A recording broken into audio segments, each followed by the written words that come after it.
অতিরিক্ত ভাড়া আদায়। এই অতিরিক্ত ভাড়া আদায় যাতে হতে না পারে, তবে আমি একটা ছোট্ট একটা ব্যাপারে কথা বলছি, একেবারে ছোট বিষয়। আমরা যে কথা বলে দেখেছি সেটা হচ্ছে, দেখবেন যে আমরা ভাড়ার চার্ট দেওয়া আছে। আমি ঢাকা থেকে মুজিবনগর মেহেরপুর এখানে একটা জিনিস দেখলাম, এখানে ভাড়ার চার্টে বিআরটিএতে লেখা আছে 790 টাকা। আপনারা যে কেউ দেখতে পারেন পিছনে যে 790 টাকা লেখা আছে।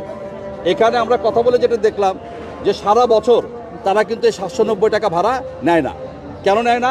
দেখা গেল যে যাত্রী হয় নাই, তো যাত্রী না হওয়ার কারণে সে বাংলাদেশের একমাত্র স্মার্ট সিটি বসুন্ধরা এখন আরো নিরাপদ, আধুনিকতায় আরো এক ধাপ এগিয়ে।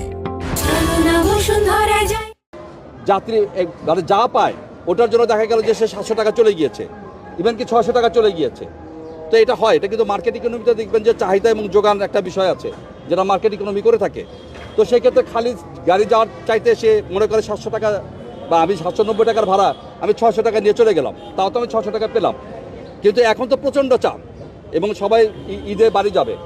এখন তারা কি করছে, তারা 790 টাকায় ভাড়া নিচ্ছে। কিন্তু আমরা 2টা কাউন্টারে দেখেছি 790 টাকার জায়গায় তারা 750 টাকা নিচ্ছে। এটা কিন্তু আমাদের কাছে কাগজ আছে, আমরা কাগজ দেখেছি। 750 টাকার মতো নিয়েছে, জিআর নিয়েছে এটা, এবং যে পূর্বাশা এটা নিয়েছে, এই কাজটা করেছে। এখন এটাকে আমরা অ্যাপ্রিসিয়েট করি যে ভাড়াটা বিআরটিএ নির্ধারণ করে দিয়েছে সেই ভাড়াটা যেন সবাই আদায় করে। এবং এটা আমাদের কাছ থেকে স্পষ্ট মেসেজ।